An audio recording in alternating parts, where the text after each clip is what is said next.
ఏ నష్టం నిన్ను ఇబ్బంది పెడతావు? నిన్ను నీ కుటుంబం ఆర్థికంగా నష్టపోయే పరిస్థితులు సాతానుడు కలుగజేస్తున్నాడు.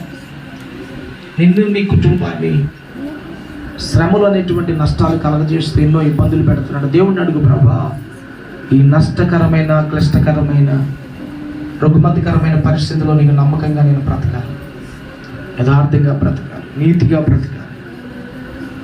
యోబు ఏ విధంగా నిలబడ్డాడో నేను కూడా నిలబడాలి. నష్టాలు చేతికించి పంపించాడు. నీకు నాకు అంతే.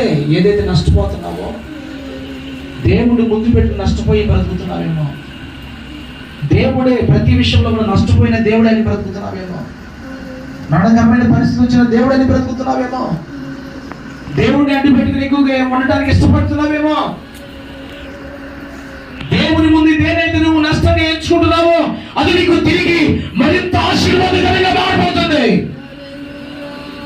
మరింత మేలుకరంగా మారిపోతుంది. ప్రేమ దేవుని బిడ్డలారా, గుర్తుపెట్టుకో, ఆలోచించి.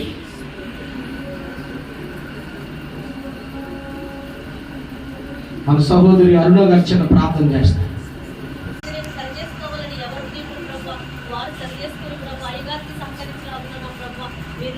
ప్రతి ఒక్క బిడ్డ ఉదయంలో మీరు ప్రేరేపించుకోండి తండ్రి. వేడుకొనిస్తున్నాం తండ్రి. ఈ చిన్న సంఘమును మీరు దీవించండి తండ్రి. చిన్న పిల్లలారా భయపడుకుని మీలో ఉన్నవాడు లోకంలో ఉన్నవాడు కంటే గొప్పవాడు కనుక మీరు వారిని జయించుకున్నారండి తండ్రి. సంఘముని పెద్ద సంఘముకు ఆశీర్వదించమని అనేకమైన మేలులున్న తండ్రి దయచేయమని ప్రభు ప్రార్థన చేసుకుంటున్నాం తండ్రి. మీరు అయ్యా కూడి ఉంచండి, దీవించండి అయ్యా.